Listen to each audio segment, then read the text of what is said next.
And James Yap is now back on the floor, this time to replace Rico Villanueva. Well, Rico finally getting a rest, after a very, very good performance for about 12.5 minutes. You have Belga now playing the center, and you'll have Rich Alvarez playing the power forward position. But they need the scoring of James Yap. They need a spark. Cardona squares up for the jumper.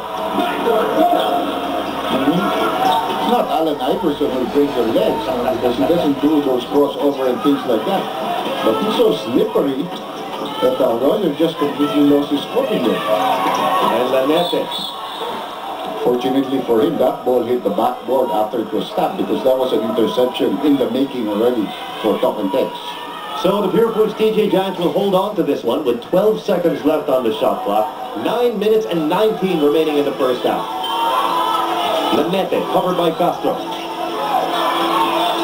Down to 5 seconds on the clock. Mo Belga. He'll have to take this one, and this one's going to be tough against Ali Peak. Managed to get it up, but couldn't get it in. It's now back to the Tropang Texters. Al-Jamal down low to Harvey Carey. And that one stripped and taken away by Rich Alvarez. Roger Yap out of the baseline. Lanete thinking twice, then it's back to Yap. And Yap loses it, but an interception by James Yap. Yap going all the way, another lost possession, but there will be a foul. I think it's going to be an alley peak there. Or is it? Holding on, number 17, Jason Castro. No, Jason Castro. It will be free throw shots here for James Yap.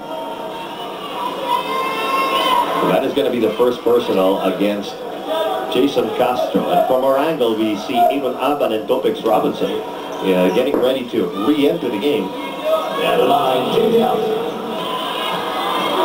8 minutes and 39 seconds to go here in the second quarter. After a good start by Purefoods, it's been Talk and Text all the way. You got to commend their coaching, because you can and their coaching staff, because you can see it's very hard. So far, it's been very hard for the Purefoods team to execute their half-court offense. The defense of Talk and Text is really very strong. James Yap, the top scorer for Purefoods in their last game against Santa Lucia, 20 points, going 4 of 7 from beyond the arc. In the team right now, it's either going to be James Yap or Kirby Raimundo is going to be the top scorer. Right. So, right now it's Rico Villanueva, but James gets hot, or when Kirby can come back, they're going to have their issue of scoring. That's a nice pass. But good anticipation. Second steal by Rich Alvarez in this ballgame. Rich Alvarez with a nose for the leather, and now James Yap going for 3, and that's his first. And that's the thing that you don't want, because when he gets hot, when they feed him, he's going to score. And the Talk and Text Tropang Texters will call for a quick timeout, hoping to stop the momentum here with 8 minutes and 16 remaining, as the Purefoods TJ Giants are now within 6, 30-24.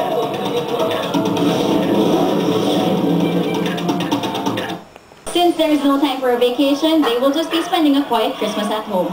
Can you guys believe it's only 11 days till Christmas? Vito and Andy. Thank you, Jessica, for reminding us.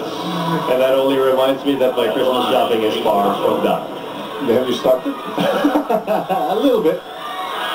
8 minutes and 1 remaining here in the second quarter, and the Talk and Text Tropang Texters earning a few points off the line here thanks to Jason Castro.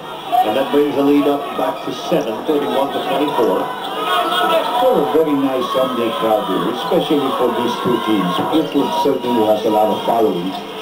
Probably next to Ginebra, they would be the most popular team in the league. And Talk and Text has its own share of following, as small as that, also that they're winning. Like I said, once James gets started, you're going to have a lot of problems controlling his scoring. That's what he wants to, get the feel, get the flow of his game going. And that three-pointer that James Yap launched a while ago before the break may have been what started it, although it remains to be the lone 3 that the Purefoods TJ Giants have converted.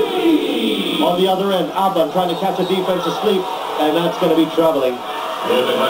Aban usually is a pretty good finisher, but he has lost a lot of confidence going to the basket. I remember him in his collegiate days. This guy can jump, he can dunk, and he can get to the basket very quickly. He's got to get that confidence back in his game.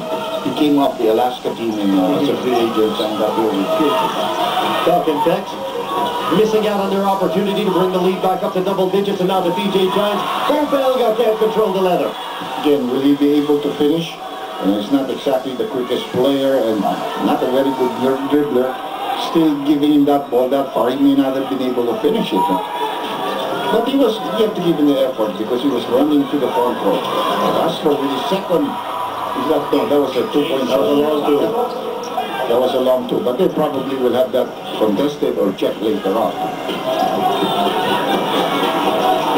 Robinson against Alapag. Belga in no man's land. Looking for James Yap with Mac Cardona sticking to him like glue. And now Yancy De Ocampo switching on him. De Ocampo with the rebound.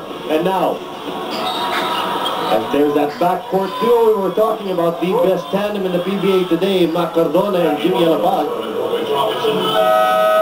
Rico Villanueva coming in here for Belga. We don't know if Kirby Raimundo, we can ask Dominic to check if he's under the weather because he hasn't come back into the ballgame. And this league is ballooning to 11 points right now. Of course, you can't take out Rich unless you want Rich to play the small forward because he's playing well even though he's not scoring. Cardona trying to break through the double team. And that pass almost lost. 7 seconds left on the clock. We're talking Tex. Cardona, or Castro rather, will go all the way, and that was slapped from behind by Rich Alvarez. That's pure speed, and talent being displayed here by Jason Castro. And he's hit 5 points in a row. He's going to go back to the free throw line, hoping to improve on that.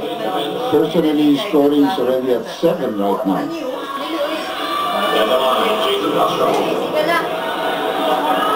Jason Castro, the 3rd overall pick in this year's draft out of TCU. He had 14 points against Rainer Shine in their last game. And Don Aliado back on the floor. Now let's take a look at our TM3. Hatid sa inyo ng TM Power to the People. This is James Yap, his first. Made 3 of the ball game. I think that's going to be that correction. As you mentioned, the TM3, there might be another 3 for Jason Castro on the second attempt here at the top of the process. 5-second mark of the second period. After review, the attempt of Jason Castro is a 3-point basket. All right, so the official announcement has been made. It is, rather, it was a 3 made by Jason Castro. And so, with the score adjusted, it is a 13-point lead for Dawkins Tex. And Castro already has 9 points in the ballgame, looking to go into double figures. Kirby's back. Rich Alvarez is seated down. PBA, they're always on the ball. They make mistakes, but they try to correct that. We don't want anything happening with that Air 21 and San Miguel team. Right. It's not, So here, they make the correction right away, so people know it. Approaching the halfway mark now in the second quarter. Aban, and we have a foul away from the ball here. Looks like this is going to be an offensive foul, and it might be called against Kirby. Well, Kirby had just come off the bench setting an illegal pick. Kirby with a wry smile there. And 2 small men, some adjustments being made here by Coach Ryan Gregorio. 2 small men to match 2 small men on the other side. That's Jimmy Alapag and Jason Castro.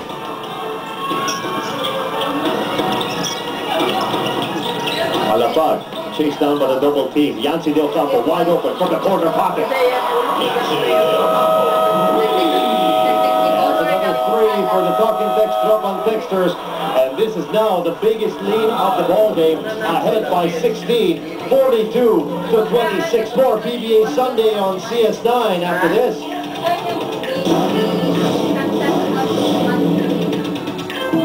This timeout is brought to you by KXE. It's big.